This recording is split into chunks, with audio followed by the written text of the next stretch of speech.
Hi, my name is Tyler Corrales, and today I'll be showing you guys how to change a flat tire.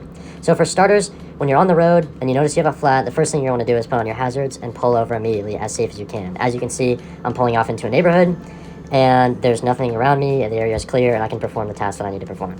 So the first thing you're going to want to do is do a visual inspection of each assembly to see which tire is flat. So we notice that the left rear is flat, so we go to the trunk to grab our tools.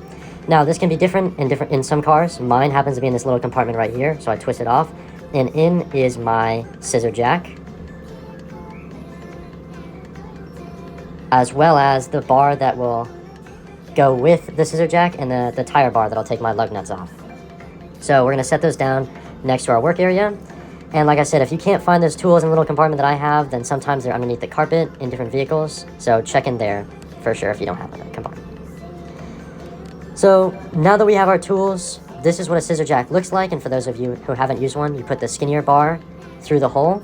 And as you twist, the scissor jack will extend and go up. Now that we understand what a scissor jack is, this is a tire bar. This is what's going to be used to take the lug nuts and the assembly off the car. And it just sits on the lug nuts like so. So where do we put the scissor jack? There's actually a structural jacking point underneath the car called a pinch weld. Now that pinch weld sits on the ridge of the scissor jack as you put it up, and it'll sit snugly in there and it'll be very secure.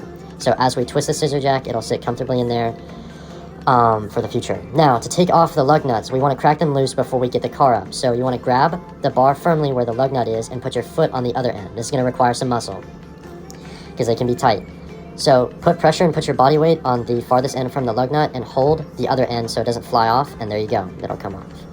Now we want to do all 4 of the lug nuts before we even start jacking the car up with the scissor jack. So now that all 4 are done and they're all cracked loose, now we grab the skinnier bar and we're going to put it through that hole like I showed you prior. And we're going to twist clockwise, and as we twist, the car will raise slowly. This will take some time, so be patient. As you can see, there's more space with just a couple turns that I just did, so keep going until that wheel is off the ground.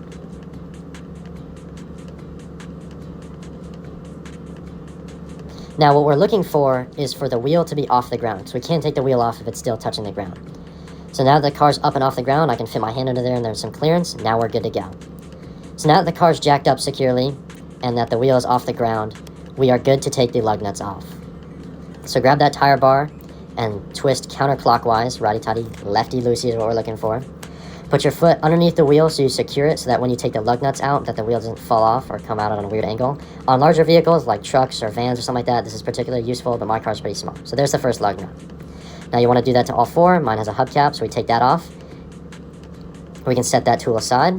Now we're going to want to grab the wheels by the tire. You don't want to grab it from the spokes. Usually wheels have spokes. These are little holes, for example. But you want to grab it by the tire and use your foot as leverage and pull, and the wheel comes off nice, very nicely.